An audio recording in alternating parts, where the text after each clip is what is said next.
Fanfic Corner, presented by Animal Girl. Child of the Ghost, Chapter 2, First Night. Written and read by Animal Girl.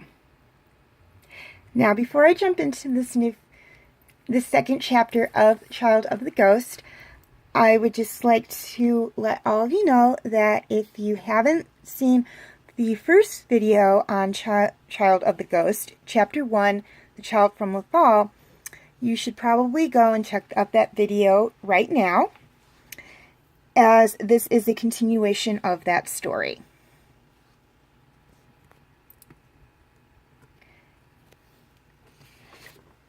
Ezra actively explored the ghost with all the enthusiasm of an 8-year-old. There was a cockpit, a fresher, 2 turrets, a smaller ship Hera called the Phantom, a common area, a kitchen, and 4 cabins. There was even an astromech on board, an older model, but still working, though it did grumble at him in the droid language. Hera smiled at Ezra as he ran up to her after exploring his new home. "It's so big," he said. Hera laughed. "That was my first impression too," she said. "Now, which cabin do you want?" "I want that one," Ezra said, pointing to the cabin that was right next to Kanan's. "Okay, you go get settled while I'll get dinner started." Ezra ran off. The astromech rolled up to Hera, complaining loudly. "Get over it, Chopper," Hera said.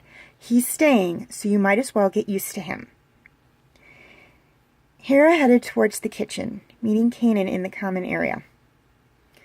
The former Jedi Knight had gotten in touch with their contact in the Imperial Security Bureau in the hope of getting any information on where Ezra's parents are. "No luck?" Hera asked.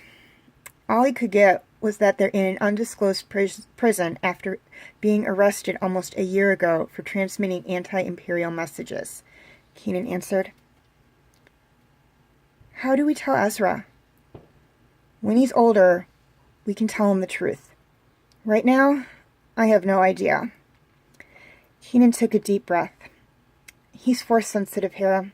We can't just leave him in some orphanage, or even with someone we trust. He's going to need training so he can control it. We need to find some way to keep him. Maybe Lothal can help." Ezra ate 2 big helpings of stew before he finally started to slow down.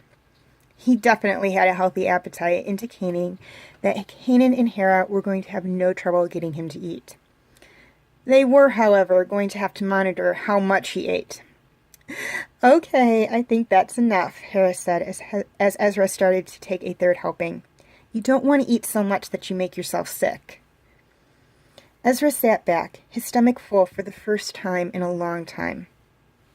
"Ezra," Hera said, "since you're going to be staying here, there are a few things you'll have to understand. Kanan and I are gathering information to help start a rebellion against the Empire, and sometimes we have to go on missions." Ezra nodded, his focus on the 2 adults. It was clear that he understood what Hera was telling him was very important.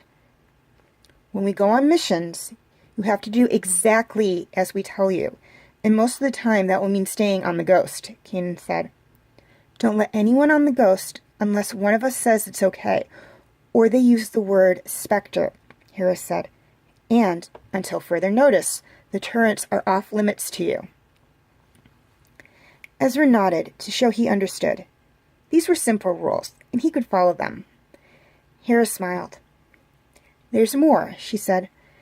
"There will be some parts of a normal life here, so we'll try to have dinner as a family every night at 5:30 Standard Time, and bedtime will be at 8. "We'll also be teaching you," Kanan said.